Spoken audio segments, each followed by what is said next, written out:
117 117 2.5 வருஷம். மொதல் 2.5 வருஷம் எங்கள் தலைவர் தான் இருப்பார் முதலமைச்சராக. தம்பி நல்லா பேசுகிறீங்க, அங்கே பால் பாட்டில் வச்சுக்கிறோம், எடுத்து குடிச்சிட்டு கிளம்புங்கப்பா.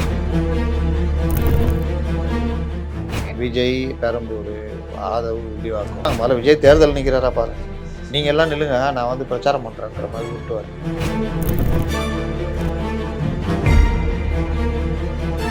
அண்ணன் புஷி ஆனந்த் அவர்கள் தீநகரில் நிற்கவில்லை.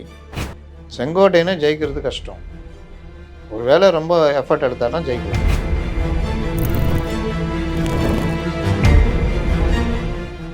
எங்களுக்கு எந்த அழுத்தம் எங்கள் தலைவர் பயப்படவே மாட்டார். உன் தலைவனுக்கு தெரிஞ்சாதானே அழுத்தம்னு தெரிஞ்சாதானே, உன் தலைவன் வெளியே வந்தால் தானே பயப்படுறதுக்கு. உங்கள் ஆரோக்கியத்தின் ஊற்று நண்பன் ஹெல்தி ஸ்வீட் ஃப்ளோர், உடனே ஆர்டர் செய்யுங்கள். 4ஆம் தூண் நேயர்கள் அனைவருக்கும் வணக்கம். இன்று நம் நிகழ்ச்சியின் சிறப்பு விருந்தினர் ஊடகவியலாளர் முத்தலிஃப் அவர்கள் இணைந்துள்ளார். வணக்கம் சார். வணக்கம். தொகுதி பங்கீடு அதெல்லாம் இன்னமும் குழப்பம்ல தான் இருக்கு. அதிமுக திமுக அவங்களுக்குள்ள இன்னும் தொகுதி பங்கீடுன்றது முடிவடையல. அதற்கிடையில இப்ப கம்யூனிஸ்ட் பாத்தீங்கன்னா 6 போன தேர்தலில் கொடுத்திருந்த நிலையில இப்ப 5 கொடுத்துருக்காங்க. பிஜேபி ரொம்ப உள்ள வந்துச்சு, அதனால 5. ஏன் பிஜேபி ரொம்ப உள்ள வந்துச்சுங்க, அது தடுக்குன்னா 5 சீட்டு கொடுத்தா தான் முடியும். சார் பிஜேபி திமுகல சீட்டு கொடுக்கறதுக்கு பிஜேபி உள்ள வந்ததுக்கு என்ன? அது அவங்களுக்கு புரியணும்.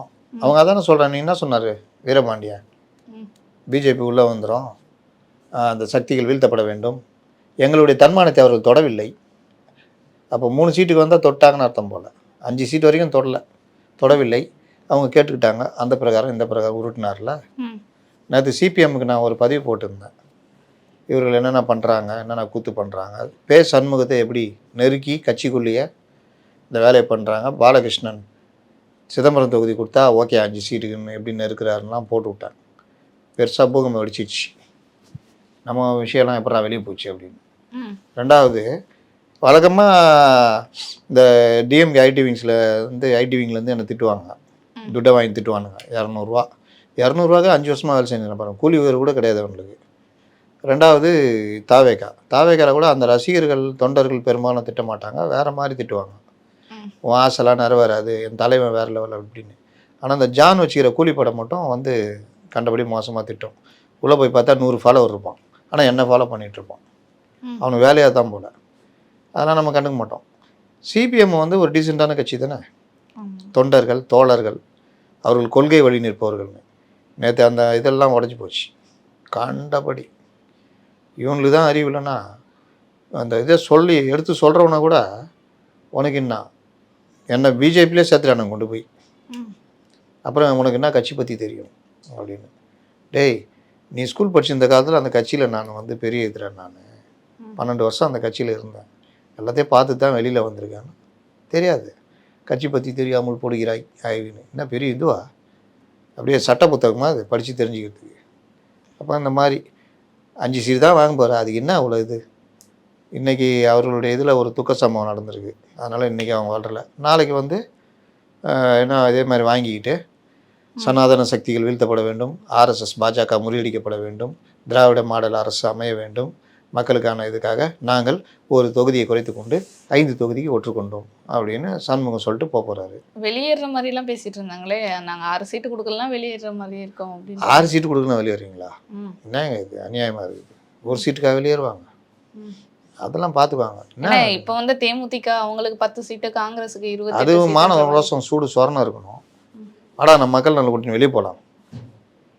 அந்த கதவை ஏதாவது தட்டிக்கிட்டி இல்லை செவரீர் குதிச்சு அதாவது விஜயை போய் பார்த்து கூட்டணி வச்சுக்கின்னு பேசுவோம், ஜானகின்னு வந்தால் பிடிச்சி தள்ளி விட்டு விஜய்கிட்ட போய் பேசிடுவோம் அப்படின்னு முடிவெடுக்கணும். மான ரோசம் இல்லையே, இன்னும் எங்கள் தன்மானத்தை தொடவில்லை.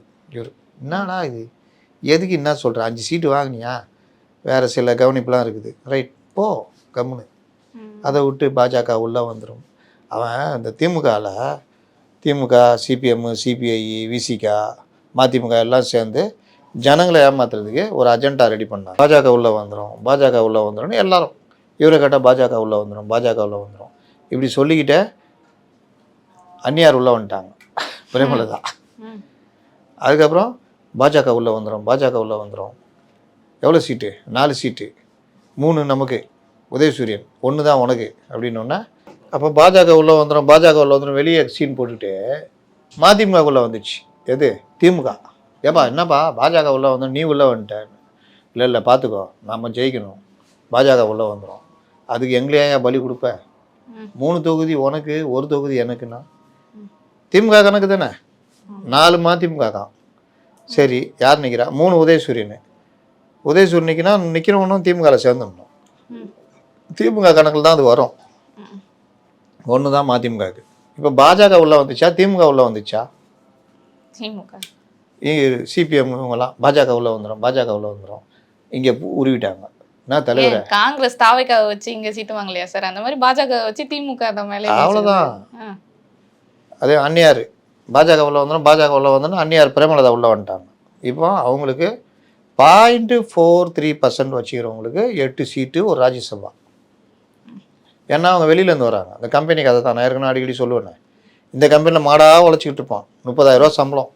காலையில் வந்தோன்னா நைட்டு 8 9 மணிக்கு போவான், எல்லா வேலையும் பார்ப்பான். இந்த கம்பெனிலேருந்து ஒருத்தன் வெளியே போயிருப்பான், அது ஒன்றுக்கும் உதவாது. அங்கங்கே 10 கம்பெனி போயிட்டு சம்பளத்தை ஏற்றி 40 50ன்னு ஆக்கிட்டு அங்கே பதவியை ஏற்றிக்கின்னு வருவான் உள்ள. இங்கே 60,000 ரூபா சம்பளத்துக்கு வரும். இவன்கிட்ட கேட்பான், ஏய் என்னடா அதே 30,000 ரூபா சம்பளம் தானா அப்படின்வான். டேய் நாய, இங்கேருந்து ஒன்றுக்கு உதவாமல் வெளியே போனேன், இப்போ எப்படிங்கிற? நான் நல்லா இருக்கிறேன்பா, இதோ 60,000 ரூபா சம்பளத்தில் ஜாயின் பண்ணிட்டேன், உனக்கு மேலே தான் எனக்கு பதவி கொடுத்துக்கிறாங்க. அந்த கதையாக போச்சு. இதெல்லாம் ஒரு பக்கம் இருக்க, விஜய் அவர்கள் வந்து பெரம்பூர்ல போட்டியிட்டாரு. ஆமாம், பெரம்பூர் தொகுதியில இதை நான் எப்போ சொன்னேங்க, எல்லாரும் தானே சொன்னேன். இப்போ அண்ணன் புஷி ஆனந்த் அவர்கள் டி நகரில் நிற்கவில்லை. இவனுங்களாம் போட்டு ஊட்டி நிற்கிறாங்களா, இப்போ அவர் நிற்கல. அதனால் அது அவர் எங்கே நிற்கிறாருன்னு தெரில. இல்லாட்டி தலைவரை ரொம்ப அடி விடுற மாதிரி இது, நான் கொஞ்ச நாள் நிற்கல தலைவரை கூட சொல்லுவார். தோற்றுருவோம் போல் தலைவரை, நான் பாண்டிச்சேரி வேணால் போயிடுறேன் தலைவரை, 5000 ஓட்டு 2000 ஓட்டு வாங்கினா 500 600 ஓட்டில் நம்ம தேத்திக்கலாம் அப்படின்னு. ஆனா விஜய் அவர்கள் இப்போ பெரம்பூர்ல நிக்கிறாரு இல்லையா சார்? நம்ம சொன்ன மாதிரியே அந்த பெரம்பூர்ல நின்னா அவருக்கு எந்த அளவுக்கு பலம் சேரும்னு நினைக்கிறீங்க? ஏன்னா திமுக கிட்டத்தட்ட 8 முறை கிட்ட அங்க ஜெயிச்சு அவங்களோட இடத்த பிடிச்சி வச்சிருக்காங்க அங்க. ஏன் அதிமுக தான் ஜெயிச்சிருக்குது, 2 முறை கம்யூனிஸ்ட் கட்சிகளும் 2 தடவை ஜெயிச்சிருக்குது, வெற்றிவேல் ஜெயிச்சிருக்காரு. அதெல்லாம் கணக்கு இல்லை. அங்கே கிறிஸ்தவர்கள் ஓட்டு அதிகம், கிறிஸ்துவ இதுவே இந்த திருச்சபைகளே சர்ச்சுகளே அதிகம். 43,000 பேர் என்னமோ இருக்காங்க போல். இல்லாமல் விஜயுடைய வாக்கு அந்த இதுன்னு சேர்த்து ஏதாவது தேர்த்தலான்னு ட்ரை பண்ணுறாரு. அது என்ன ஆகுன்னு தெரில. ஏன்னா அதிமுக சார்பாக ராயபுரம் மனோ அங்கே நிறுத்தப்படலாம் அப்படின்னு ஒரு இது வருது. அவரும் பணம் செலவழி கூட காங்கிரஸில் இருந்தவர், யாருன்னு தெரியும்ல, வடசென்னை எம்பிக்கு நின்று தோற்று போனார். அவர் ராயபுரத்தில் நிற்பார். ஜெயக்குமார் மீண்டும் ராயபுரத்தில் போட்டிருந்தனால அவர் வந்து பெரம்பூருக்கு நிற்க வைக்கப்படலாம் அப்படின்னு தகவல் ஒன்று ஓடிக்கிட்டு இருக்குது. அப்போ ஜெயக்குமார் ராயபுரம் மனோ ஒரு வெயிட் கேண்டிடேட்டு, விஜய் திமுக சார்பில் மீண்டும் ஆர்டி சேகரோ இல்லாட்டி வேறு யாருக்கோ கொடுப்பாங்க. அப்போ மும்முனை போட்டி தான் இருக்கும். திமுக வந்து விஜய் பிரிக்கிற வாக்குகள் விஜய்க்கு சாதகமாக அமைஞ்சு விஜய் ஜெயிக்கலாம். ஆனால் விஜய் நின்னா பெரும்பாலும் விஜய் ஜெயிக்கிறது தான் வாய்ப்பு இருக்கும். ராயபுரம் மனோ அதிமுக டஃப் கொடுத்ததுன்னா ஒருவேளை விஜய் பிரிக்கிற வாக்குகளில் அதிமுகவுக்கு ஜெயிக்கிறதுக்கும் வாய்ப்பு இருக்குது. எனக்கு தெரிஞ்சு தாவேகா நிற்கிற தொகுதியில் ஒரு 4-5 தொகுதி ஜெயிச்சா பெரிய விஷயம். 4-5 தானே சார்? என்ன சார் நாங்கள் 234 நாங்கள் 234 வேட்பாளர் இருக்காங்களா? அதான் விஜய் நான் நிற்கிறதா நினச்சி எல்லாம் ஓட்டு போடுங்கன்னு சொல்லி அது மேடையில் பேசிக்கலாம், நடைமுறைக்கு அது ஒத்து வருமா?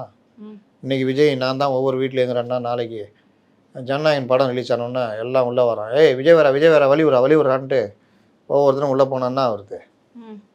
ஒரு பேச்சுக்கு சொன்னால் எல்லாரும் வந்துட்டீங்க, சும்மா ஒரு பேச்சுக்கு சொன்னால் ஒவ்வொரு வீட்டில் ஒரு விஜய்க்கிறாருன்னு, அதுக்காக நீ டிக்கெட் எடுக்காம உள்ளே போவியா அப்படின்னு கேட்க மாட்டாங்க.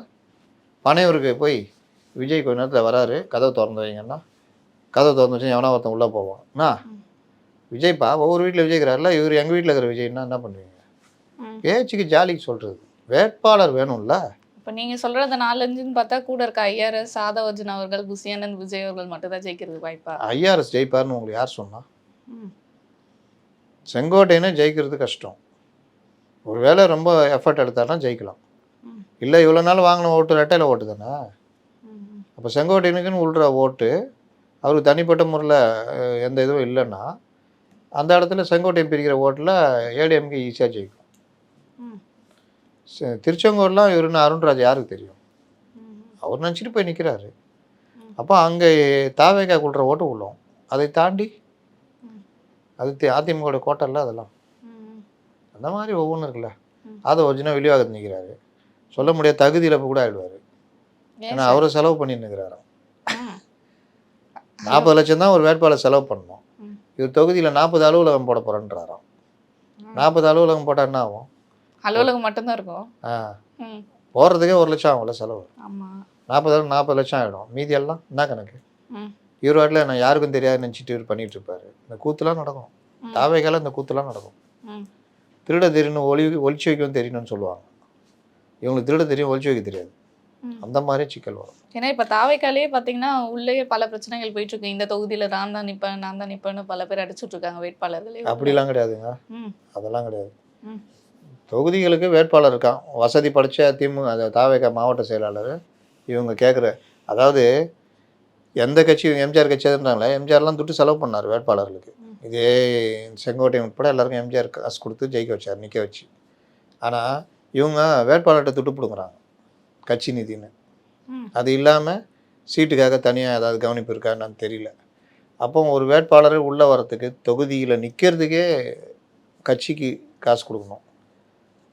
2 கோடி ரூபா டிடி எடுத்து கொடுக்கணுன்றாங்க.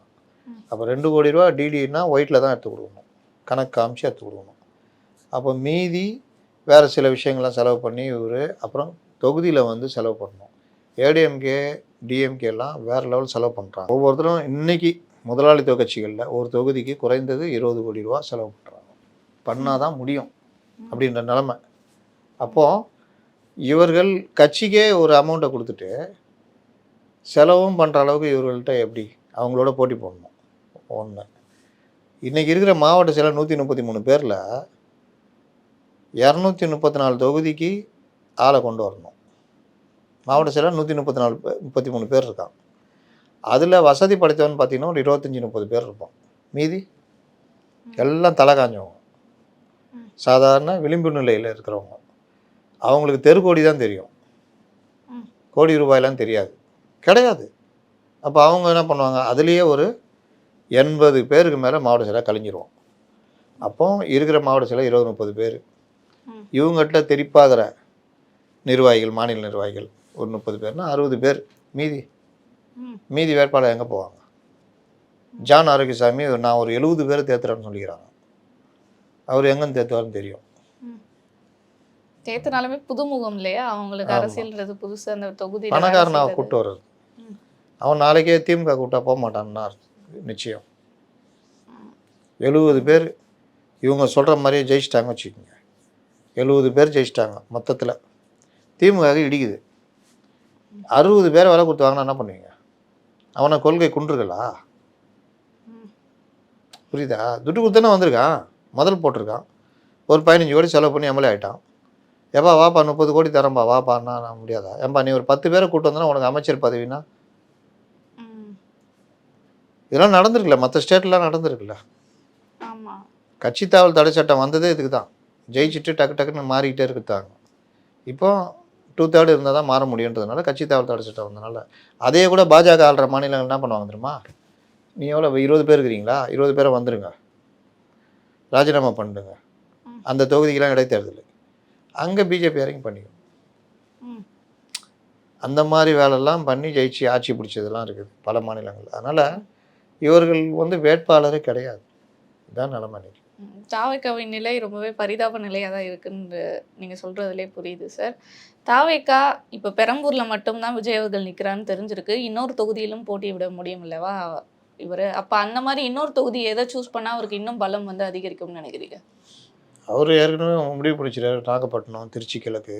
விஜய் எங்கே நின்னாலும் அவருக்கு ஒரு வேல்யூ இருக்கும். ஒரு சின்ன தொகுதியாக பார்த்து பாதுகாப்பாக நிற்கலாம். துறைமுகத்தில் கூட நிற்கலாம். சின்ன தொகுதி நல்லா இருக்கும். சின்ன கல் பெத்தல் லாபம் எதை சொல்லுவாங்கள்ல, அந்த மாதிரி நிற்கலாம். சென்னைக்குள்ளே தான் நிற்பாருன்றீங்களா? அதுவும் சொல்கிறேன், சும்மா சொல்கிறேன். இவங்க சொல்கிறாங்க முதல்ல விஜய் தேர்தல் நிற்கிறாரா பாருங்கள், நீங்கள் எல்லாம் நில்லுங்க நான் வந்து பிரச்சாரம் பண்ணுறேன்ற மாதிரி உருட்டுவார். ஏன்னா இவர்களெல்லாம் தன்னம்பிக்கை இல்லாதவங்க. நேரம் நெருங்க யதார்த்தம் உரைக்க ஆரம்பிச்சிடும். இதே மாதிரி ஆதவர்ஜனா அவர்களும் பார்த்தீங்கன்னா எங்களுக்கு ஆஃபர்ஸ்லாம் நிறையவே வந்துச்சு டெல்லியிலேருந்து, 90 சீட்டு, துணை முதலமைச்சர் பதவி 2 வருஷம் நாங்கள் தரோன்ற மாதிரி, ஆனால் எதுக்குமே நாங்கள் அடி பண்ணிய மாட்டோம்ன்ற மாதிரி சொல்லியிருக்காரு சார். கரகாட்டக்காரங்கள ஒரு சீன் இருந்தோம்மா, ஜப்பானில் கூப்பிட்டாங்க, சிங்கப்பூரில் கூப்பிட்டாங்க அப்படின்னு. சரி, நேற்று நிர்மல்குமாரா நேத்தா முந்தானல்லா ஒரு அறிக்கை விட்டார்ல, ஆமா, என்ன எந்த சொன்னாரு? பேச்சுவார்த்தையும் நடக்கலன்னு. நடக்கல, எல்லாம் வதந்தி, நீங்கள் தான் பத்திரிகையாளர் கலை போடுறீங்கன்னாரு. இவர் என்ன சொல்கிறாரு? ஆஃபர்ஸ் வந்துச்சுன்னு சொல்றாரு. வந்துச்சுன்றாரு. அப்போ எது உண்மை? ரெண்டாவது கொள்கை எதிரி அப்படின்றீங்க. கொள்கை எதிரி கூட தானே பேச்சுவார்த்தை நடத்துனீங்க, ஒத்துக்கிறீங்கல்ல? 2.5 வருஷம் முதலமைச்சர் இந்த ஆஃபர்லாம் வந்ததுன்னு ஒத்துக்கிறீங்களா? அப்போ என்ன யோக்கியதை நீங்கள்? மேட்ரு என்னென்னா, இவர்கள் கேட்டதை அவங்க சொன்ன மாதிரி சொல்கிறார் இவர். ஓ, இவங்க 90 சீட்டு கேட்டாங்களா? 90 இல்லை, 117 கேட்டாங்க. இவரெலாம் இப்போ கட்சிக்கே வரல. அப்போ அந்த ஜான்லாம் போயிட்டு ஏடிஎம்கே சைடில், அப்போ பாஜக வரல அங்கே ஏடிஎம்கேல. அப்போ அவங்க ஒரு 70-80 சீட்டு கொடுத்துட்டு கூட சேர்த்து நிறுத்திக்கலான்னு நினச்சிருந்தாங்க. அப்போ இவங்க போய்கிட்டு இந்த வடிவேல் ஒரு 10 சொல்லாப்பிலையா, அப்படி வேணா வார வாடகை பேசிக்கலாமா மாசமா அப்படின்ட்டு கவுண்ட் பண்ணி ஒன்று வைப்பாப்பிலையா, அந்த மாதிரி போயிட்டு 117 2.5 வருஷம், 2.5 வருஷம் எங்கள் தலைவர் தான் இருப்பார் முதலமைச்சரா அப்படின்னு. அவங்க பார்த்தாங்க ஏடிஎம்கே சைடில், தம்பி நல்லா பேசுகிறீங்க, அங்கே பால் பாட்டில் வச்சுக்கிறோம், எடுத்து குடிச்சிட்டு கிளம்புங்கப்பா, பால்வாடி கட்சிக்கார் நடத்திக்கிட்டு எங்கள்கிட்ட வந்து பேச்சுவார்த்தையாக கிளம்புங்கன்ட்டாங்க. அதுக்கப்புறம் தான் பிரசாந்த் கிஷோர்லாம் கூப்பிட்டு வந்தாங்க.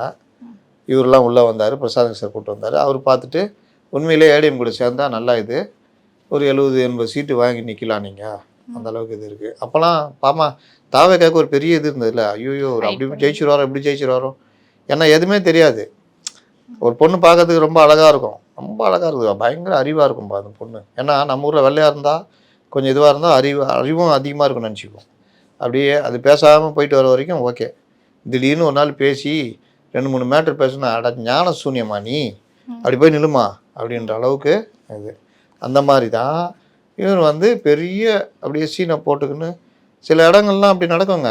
சில இடங்களில், பல இடங்களில், பத்திரிகை துறையிலே சொல்கிறேன், நல்லா வெள்ளையாக இன்லாம் பண்ணிக்கிட்டு கண்ணாடிலாம் போட்டுக்கிட்டு பார்க்குறதுக்கு அப்படி அறிவாளி மாதிரி இருப்பான். அப்படி இன்னொருத்தன் கொஞ்சம் சுமாராக நல்ல நாலேஜ் இருக்கும், சுமாராக இருப்பான், பேசுறது கூட ரொம்ப இதாக பேச மாட்டான். இவங்க 2 பேரும் இன்டர்வியூ போனோன்னு இவனை எடுத்துருவாங்க, வெள்ளையாகரம் போய் சொல்ல மாட்டான்ற மாதிரி. ஆனால் வேலைக்கு உட்கார வச்சா ஞான சூன்யமாக இருக்கும். இந்த மாதிரி நான் ரொம்ப பார்த்துருக்கேன், அனுபவத்திலே பார்த்துருக்கேன். அதனால் சொல்கிறேன். அதனால தான் இதெல்லாம் பார்க்குறது இல்லை. ஒருத்தர்கிட்ட பேசி பழகி அவங்க நாலேஜ் எப்படி இருக்குன்றதை வச்சு தான் ஒருத்தரை மதிக்கணும். அதுக்காக நாலேஜ் இல்லாதவங்க மதிக்கூடாதுன்னு அர்த்தம் கிடையாது. நீங்கள் இந்த இதுக்கு இவர் தான் லாய்க்கு அப்படின்றது. என்னுடைய இன்னொரு அனுபவம், ஒரு நிறுவனத்தில் வேலை செய்யும் போது ஒருத்தர் வந்து ஆச்சா பூச்சா ஆள் வெள்ளையாக இருப்பாப்பு. இவருக்கு அவர் தனி கேபின்னு, அவருக்கு 2 டிஸ்பிளே, அது இது. நான் பெரிய விஷுவல் எடிட்டர் போல், வேறு லெவல் போல் நினச்சிட்டேன். ஒரு நாள் ஏதோ ஒரு பிரச்சனையில், ஏன்பா அந்த விஷுவல் உடனே போகணும், அங்கே மாற்று, நான் போய் உட்காடுறேன்ட்டு, ஏப்பா தம்பி உட்காரு பண்ணுன்னா, ஆனால் எனக்கு விஷுவல் எடிட்டிங்லாம் தெரியாதுங்க. அப்புறம் எதுக்கியா அறுக்க மாட்டாதவன் இடுப்பில் 64 அருவான்ற மாதிரி எதுக்குடா 2 டிஸ்பிளேன்னா, இல்லைண்ணா நான் வந்து இது நம்ம ஏஐலாம் அதுண்ணா அப்படின்னு தெரியுதா. அந்த மாதிரி தான் ஆதவர்ஜுனா நேற்று கூட ஒருத்தர் என்கிட்ட சொல்லி சிரிச்சார். நீங்கள் அதெல்லாம் பண்ணும்போதெல்லாம் எனக்கு அப்படி சிரிப்புண்ணா, டேய் எனக்கு தெரியுமா அது, அவனுடைய இது எனக்கு தெரியாது, நானும் புதுசு, சொன்னவங்க அவனை பெரிய ஆளாக காமிச்சு இது பண்ணாங்க. அந்த மாதிரி இந்த கட்சி வந்த புதுசில் ஐயோ வேறு லெவலுப்பா விஜய் வந்துட்டார்னா, ஆதோ ஐயோ எவ்வளோ ஐயோ சிடி நிர்மலம் அதுன்னு. அப்புறம் பார்த்தா ஒவ்வொன்றும் பேச அடைச்சை, நீங்கள் இதுக்கு பேசாமே இருக்கலாம்ப்பா, ஏம்பா உங்கள் தலைவனை புகழ்ந்து பேசிக்கோ. ரஜினி பயந்துட்டாருன்னா, என் தலைவன் தைரியசாலி, இருட்டில் கூட போவார், பேய் பார்த்து பயப்பட மாட்டார். ஆனால் அவர் பார்த்தீங்கன்னா பகல்லே வெளியே வர மாட்டார், அவ்வளோ பேய் பயம் அவருக்கு. உன் தலைவன் தைரியசாலின்னு சொல்லு, 12 மணி சுடுகாட்டுக்கு போவான்னு சொல்லு. அது இன்னும் இந்த ஆளை போய் பேய் பகல்லே வெளியே வர மாட்டார், பேய் பயன்னு ஏன் சொல்கிறேன்? எதுக்கு கம்பேரிசன்? எங்களுக்கு எந்த அழுத்தமும் எங்கள் தலைவர் பயப்படவே மாட்டார். உன் தலைவனுக்கு தெரிஞ்சாதானே, அழுத்தம்னு தெரிஞ்சாதானே, உன் தலைவன் வெளியே வந்தால் தானே பயப்படுறதுக்கு. அப்புறம் எதுக்கு உள்ளகிறாரு சமைச்ச பொண்ணு மாதிரி? சமைச்ச பொண்ணுங்களே வெளியில் இருக்காங்க, இப்போலாம் எல்லாரும் வேலைக்கு போகிறாங்க, அது பண்ணுறாங்க, படிக்கிறாங்க, எல்லாம் பண்ணுறாங்க. அந்த வார்த்தை கூட இப்போ யூஸ் பண்ண முடியாதுல்ல. அதான் அந்த காலத்தை சொன்னாங்க, சமைச்ச பொண்ணு மாதிரி வீட்டில் இருக்குது. நீ ரஜினி போய் திமுகவில் பயன்ட்டாருன்னு இந்த உருட்டு தானே. ஆனால் விஜய் அவர்கள் வந்து இதுக்கு எந்த கண்டனமும் தெரிவிக்காம ஒரு கட்டுக்குள்ளே கொண்டு வர விவேக் பட வசனம் மாதிரி தான். இவ்வளோ பேர் இருக்கிறாங்களா, அவங்களுக்கு என்ன பண்ண போகிறீங்க? ஒன்றுக்கெல்லாம் என்ன பண்ண, ஒன்றுமே பண்ணல. அதான் அவங்களுக்கும் இவ்வளோ பெரிய விஷயம் நடந்துக்குது. நீங்கள் எதாவது கண்டிங்க, இதுக்கு முன்னாடிலாம் கண்டனம் தெரிவிச்சோன்னா ஒன்றும் கிடையாது தலைவரை, அதே தான் இதுக்கும். ஆனால் நேற்று ஒரு வேலை பண்ணிக்கிறாங்க. இவர் ஆயின் கிளம்பிக்கிறார், ரஜினி அறிக்கை விட்டுன்னு இவர் ரஜினி ஈக்குவல் ஆகிட்டார். இவர் நம்மளை மதிச்சு ரஜினி அறிக்கை விட்டாரே, அவர் எங்கே அடிக்கிறாருன்னு தெரில, இவங்களுக்கு என்ன அடிக்கிறாருன்னு தெரில. காலம் பேசாது, காத்திருந்து பதில் சொல்லுண்டாரு. என்ன அர்த்தம் அதுக்கு? ஆடாதடா ஆடாதடா மனிதா, ரொம்ப ஆட்டம் போட்டால் அடங்கிடுவே மனிதான்னு சொல்கிறாரு. சாப்பிட்டா சொல்கிறாரு, ரொம்ப ஆடாத, தேர்தல் முடிவு காலம் பதில் சொல்லும், அதை காத்திருந்து பாருங்க, காத்திருந்து பதில் சொல்லும் ம். அப்படின்னு சொல்கிறாரு. இவர் ரஜினியே எனக்கு சொல்லிட்டார், நான் வந்து ப்ரெஸ் மீட் வச்சு நீ ப்ரெஸ் மீட் வச்சு பேசுகிற கதைலாம் எங்களுக்கு தெரியும், நீ என்ன வம்பில் தூடுன்னு தெரியும், தேர்தல் நேரம் கம்முன்னு இரு அப்படின்ட்டு போய் முதல்ல மன்னிப்பு கேளுன்ட்டாங்க. அதுக்கப்புறம் குளத்தூரில் போய் அது ஏதாவது சொல்லியிருப்பாருன்னு நினைக்கிறேன் புஷி. ஆனால் நான் ஜானுக்கும் மாதிரி இதாகாதுல்ல. இந்த கட்சியில் ஒரு பிரச்சனை இருக்குதுல்ல, ஒருத்தனுக்கு பிரச்சனை வந்தால் அர்த்தம் போட்டு கொடுத்துருவோம், ஒற்றுமையாக கிடையாது. ஆனால் ஒற்றுமையாகிற மாதிரியே காமிச்சுக்குவாங்க. அதனால் உடனே டக்குன்னு விஜய்கிட்ட போய் விஜய் கூப்பிட்டு சொல்லியிருப்பாருன்னு நினைக்கிறேன், போய் முதல்ல மன்னிப்பு கேளுங்கன்னு. அதனால் இங்கே இப்போது யாரோ அப்படின்ற மாதிரி மன்னிப்பு கேட்டாப்புல. ஆனால் இங்கே மன்னிப்பு கேட்டு 234 தொகுதியிலும் தனித்து போட்டி, எங்களுக்கு ஆஃபர் வந்தது, நாங்கள் வேணான்ட்டோம். ஆஃபர் எப்படி வரும்?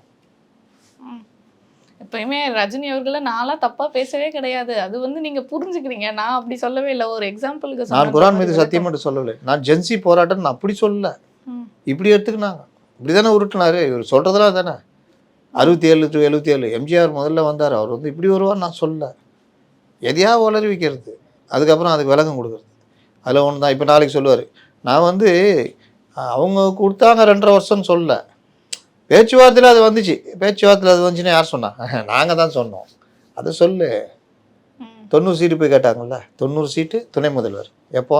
முதல்வர் அந்த 30 நாள் மௌன புரட்சி இருந்தார்ல, அப்போ முதல்வர் குறைச்சி போய் 90 சீட்டு துணை முதல்வர். செல்லாதுன்ட்டாப்புல எடப்பாடி, அதெல்லாம் முடியாது, போக சொல்லுங்க அப்படின்ட்டாப்புல. அதுக்கப்புறம் பேச்சுவார்த்தை போயிட்டே இருந்தது, ஒரு நாள் முடிஞ்சு போச்சு. மறுபடியும் காங்கிரஸ் கூட பேச்சுவார்த்தை நடத்தினாங்க, பிரவீன் சக்கரவர்த்தி பேசினார், ராகுல் பேசினார், அப்படி இருந்தது. வழக்கம் போல் இவங்க இருப்பாங்களா, எனக்கு மெத்தனமா உடனே டிஎம்கே தட்டி தூக்கிச்சு. அதுக்கு என்ன சொன்னேன், யாருடையும் பேச்சுவார்த்தை, காங்கிரஸுடன் பேசுவது என்பது கூட வதந்தி. அப்போ என்ன அவங்க 2 பேரும் ஒன்றா ஸ்கூலில் படித்தாங்களா, பிரவீன் சக்கரவர்த்தியும் விஜயும்? விஜய், இதே பிரவீனே கொஞ்சம் வா, கார் வாங்கலான்னு தீர்மானிக்கிறேன், என்ன கார் வாங்கலாம்? BMW வாங்கு, ஒன்று வாங்கினா ஒன்று ஃப்ரீ, இவி வெஹிக்கிள், இன்னொன்று ஃப்ரீ, என்ன பண்ணுறது, ஒன்று வாங்கினா ஒன்று ஃப்ரீ, அவள் தான் போ, புரிஞ்சுக்கோ அப்படின்னு. அந்த மாதிரி அதுக்கு வந்தார் அவர் பிரவீன் சக்கரவர்த்தி. என்னென்ன உருட்டினாங்க, நல்லா போய் சொல்லுவாங்க, என்கிட்டே சொன்னாங்க. பேச்சுவார்த்தை நடந்து டீம் போகுது, நான் கூப்பிட்டு கேட்குறேன், சார் அதெல்லாம் கிடையாது, கல் தருத்துருவான் பிஜேபி, நீங்கள் வேறு. அப்போ ஆதவர்ஜுனா அவர்கள் பேச்சு தான் விஜய் அவர்களுக்கு ஆஃப்னே நினைக்கிறேன், அவரே வந்து டவுன் பண்ணிடுவார் போலயே விஜய் அவர்கள் மேலே வந்தார். ஒருத்தர் பண்ணால் பரவாயில்லையே, இன்னொருத்தர், சார் எங்கே போகிறீங்க? இல்லை டெல்லிக்கு போகிறேன். எதுக்கு இந்த கூட்டம்? இல்லை டெல்லியில் பேச்சுவார்த்தை நடத்த போகிறேன், நம்ம மாவட்ட செயலாளர்னா நினைக்கிறேன்னு பார்த்தேன். 90% பேர் என்டிஏ போகலாம், நம்மள்ட்ட வேட்பாளர் இல்லைன்றாங்க. என்ன சார், கடவுள் மெசேஜ் இப்போ தான் அமிச்சாரா? ஆமாம், விஜய் ஜெயிக்கிறது தடுக்க முடியாது, விஜய் தான் முதலமைச்சர்னு இப்போ தான் மெசேஜ் அமிச்சார், வாட்ஸ்அப் மெசேஜ் காமிங்க. அவர் அமிச்சு 2 செகண்டில் அது டெலீட் ஆகிடும் தானா. ஓ, கடவுளே சொல்லிட்டாருங்க. அடுத்த மெசேஜ் வரும்போது உங்கள்கிட்ட காமிக்கிறேன். சரி, அப்போ நாங்கள் என்ன பண்ணேன், கண்டிக்காதீங்க, நீங்கள் ஏன் பதில் சொல்கிறீங்க, அவங்களே ஆக்ஷன் சாப்பிட்டோம், அவ்வளோதான். இதுதான் இவர்கள் கதை. போய் 44%ன்றது இந்த கடவுள் மெசேஜ் சொன்னால அது உண்மை, அதை நான் சும்மா ஜோக்குக்கு சொல்லலை, உண்மையாகவே போய் இப்படி சொல்லினுக்கிறாராம் அவர் ஜான். இதுதான் நிலமை. உருட்டுறது, இவர்கள் கேட்ட ஆஃபர் எல்லாம் அவர்கள் சொன்னதாக உருட்டுறது. தொடர்ந்து பல நிகழ்வுகளை பற்றி பேசுவோம் சார். நன்றி.